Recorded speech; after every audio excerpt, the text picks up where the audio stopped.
and look at that sun. This is what it's like pretty much every day in Sydney, Australia. Well, not lately to be honest, so any bit of sunlight like this, it's a good day. So guys, we're gonna get into what we're gonna be doing with this car. So here, behind me, this is my Audi S3 that we're gonna be rebuilding. As you can probably see, it's currently on jack stands. If you take a look, it's currently wrapped up, but that's obviously just to prevent the rain and any dust, and we do need that for what we're gonna do in the next video.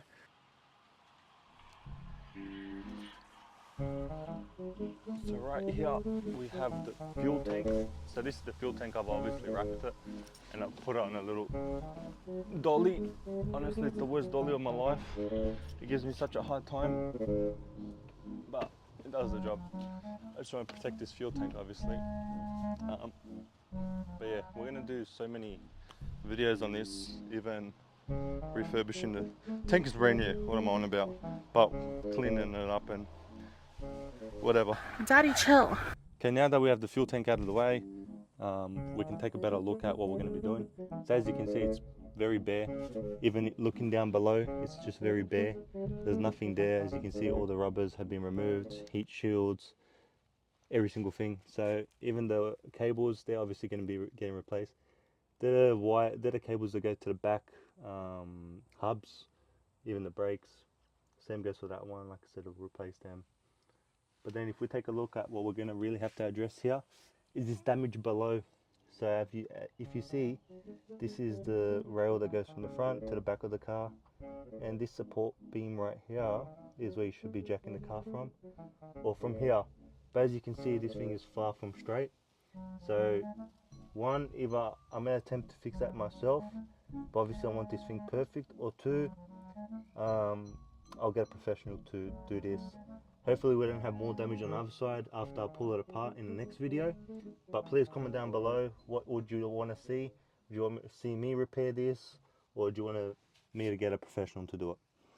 But then you can have a look here. So in the next video, we're going to be obviously addressing the front mostly, because of the back is fully disassembled.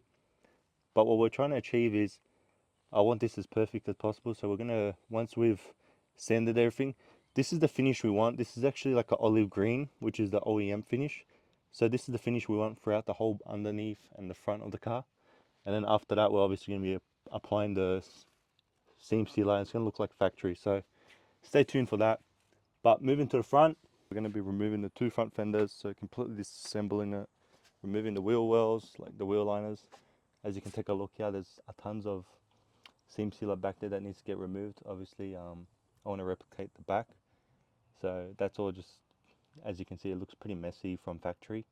So yeah, we're going to do a good job at making that really nice.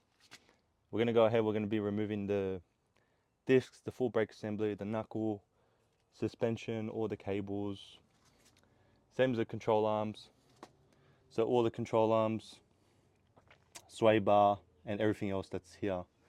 And then we're going to have a few things sent over for powder coat. So we're going to have the brake discs, we're going to have the knuckle. A few other things we need to send off for powder coat is obviously the fuel tank brace, and we also got the crash bar. There's going to be other things that we're going to have to send as well, but for now, majority of it, it's just going to be that. Also, I want to do the subframe, but we're going to have the lower control arms that we're going to have to push out the bushings. We're even going to have to push out the bushings on the rear control arms. So I'm going to have to go get a bushing press, so I'm going to do that myself. So yeah, we're basically going to be modifying the outside of the car appearance wise, and obviously we're going to get into the engine bay as well. I'll show a few things that's already been done to the car, but we're going to do some more. Because everything's going to get disassembled, I'm going to do separate videos on reinstalling parts and stuff like that. My end goal with this is honestly, I really want to make this look very nice, and it's just, I don't know, I've had the car for a while and I feel like what better way to document what I'm doing to it than on YouTube. And yeah, so yeah guys, if you like this type of content, please stay tuned for the next episode. Bye.